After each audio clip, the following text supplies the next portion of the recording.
Ubaidah itu dijadikan gubernur, Pak, di wilayah Palestina dan Yordan. Dijadikan gubernur. Akhirnya makmur ini, wilayah Palestina dan Yordan, makmur. Tapi Abu Ubaidah hidupnya sederhana. Pakaiannya pun tembelan, Pak. Bajunya itu kalau ada yang sobek, dia jahit sendiri, dia tambal, dia jahit sendiri. Dulu belum ada Tanah Abang, Pak. Kalau sobek tinggal beli kita, ya. Ini enggak, dijahit sendiri. Begitu Umar datang ingin melihat kondisi wilayah Palestina dan Yordan, datang tiba-tiba. Memang kerjaannya Umar tuh suka datangnya mendadak, Pak. Nggak mau Umar tuh kalau mau datang ke satu daerah kasih tahu dulu, nggak. Karena kalau dikasih tahu itu yang nggak dicet dulu itu, Pak. Yang lobang ditambal dulu. Umar nggak mau itu. Dia datang mendadak. Ternyata dia lihat Palestina kotanya maju makmur semuanya. Kemudian dia berkata, Umar, aina akhi, mana saudaraku? Abu Ubaidah ibnul Jarrah. Maka dipanggillah Abu Ubaidah. Kata Umar, wah engkau tidak berubah wahai Abu Ubaidah. Dipeluk. Kata Umar ingin tahu rumahnya. Bawa aku ke rumahmu. Jangan wahai Amirul Mukminin. Enggak, bawa saya ke rumahmu. Jangan. Lebih baik kita ketemu di sini aja. Saya ingin tahu rumahmu. Akhirnya dibawa sampai di rumahnya. Ternyata rumahnya kecil. Padahal dia gubernur loh, Pak. Rakyatnya makmur. Tapi rumah Abu Ubaidah kecil. Ya. Begitu Umar masuk, hanya ada tikar saja, Pak. Tikar. Kemudian dia lihat ada tempat tidur yang dalamnya itu dari pelepah kurma dibungkus gitu. Kemudian ada perisai, ada pedang, ada pelana kuda. Kemudian masuk ke arah dapur.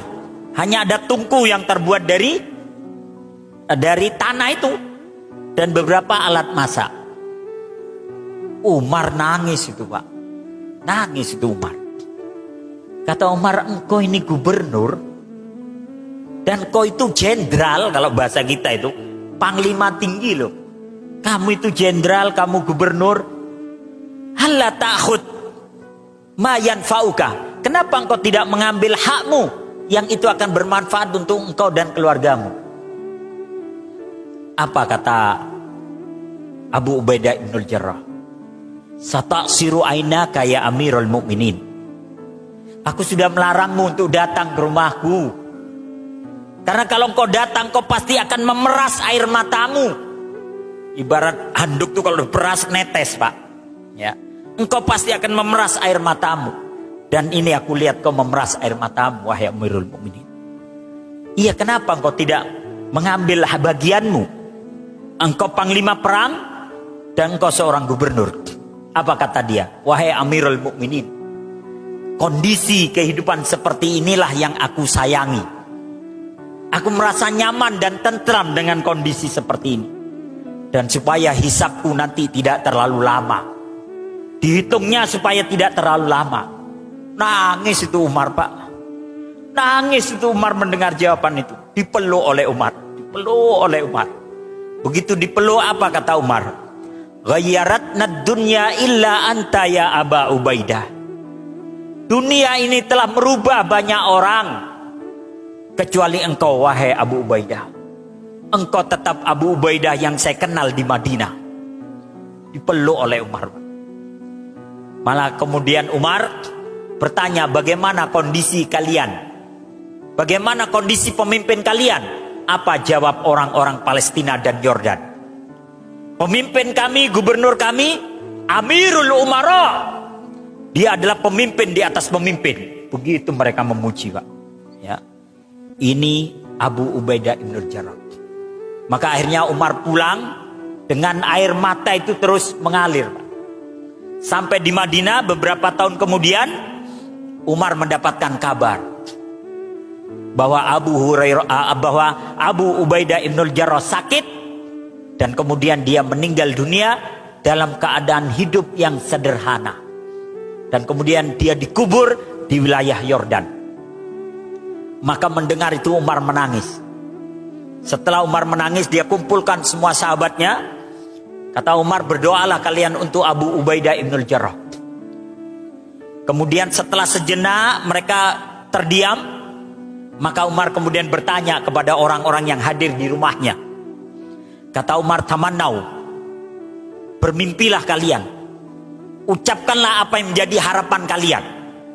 Maka ada sahabat mengatakan, atamanna ayyakuna mil'u hadal bait zahaban fa'unfikuhu fi sabilillah. Aku bercita-cita, berangan-angan, bermimpi, seandainya seluruh isi rumah ini penuh dengan emas, maka aku akan sedekahkan semua di jalan Allah. Sahabat lain mengatakan, atamanna ayyakuna mil'u hadal bait lu'lu'an fa'unfikuhu fi sabilillah. Saya bercita-cita, berangan-angan, seandainya seluruh rumah ini penuh dengan intan dan permata, kemudian aku akan sedekahkan semua di jalan Allah. Apa kata Umar? Lakinni atamanna, tapi aku berharap, bermimpi, berangan-angan, ayyakuna mil'u hadal bait rajulan ka'abi Ubaidah ibnul Jarrah fa'ujahidu ma'ahu fi sabilillah. Kata Umar apa? Saya bercita-cita, berangan-angan, seandainya seluruh rumahku ini penuh dengan orang-orang seperti Abu Ubaidah ibnul Jarrah, kemudian aku akan berjuang bersamanya sampai tetes darah yang penghabisan. Dialah pemimpin sejati, berjuang, tapi dia tidak mengambil harta rampasan perang. Menjadi pejabat, tapi dia tidak mengambil gajinya. Dia juga tidak mengambil kehidupan mewah. Dia lebih memilih kehidupan sederhana. Maka begitu Umar beberapa tahun kemudian, dia ditikam oleh Abu Lu'lu', orang Majusi. Kemudian Umar terbaring itu 3 hari sebelum wafat. Ketika dia terbaring, Umar mengatakan begini, seandainya Abu Ubaidah ibnul Jarrah masih hidup, maka aku akan mengangkat dia secara aklamasi sebagai penggantiku. Tidak perlu musyawarah lagi. Seandainya dia masih hidup, maka saya akan angkat dia sebagai penggantiku, Amirul Mukminin. Kalau seandainya Allah nanti akan bertanya kepadaku, kenapa kau angkat Abu Ubaidah ibnul Jarrah?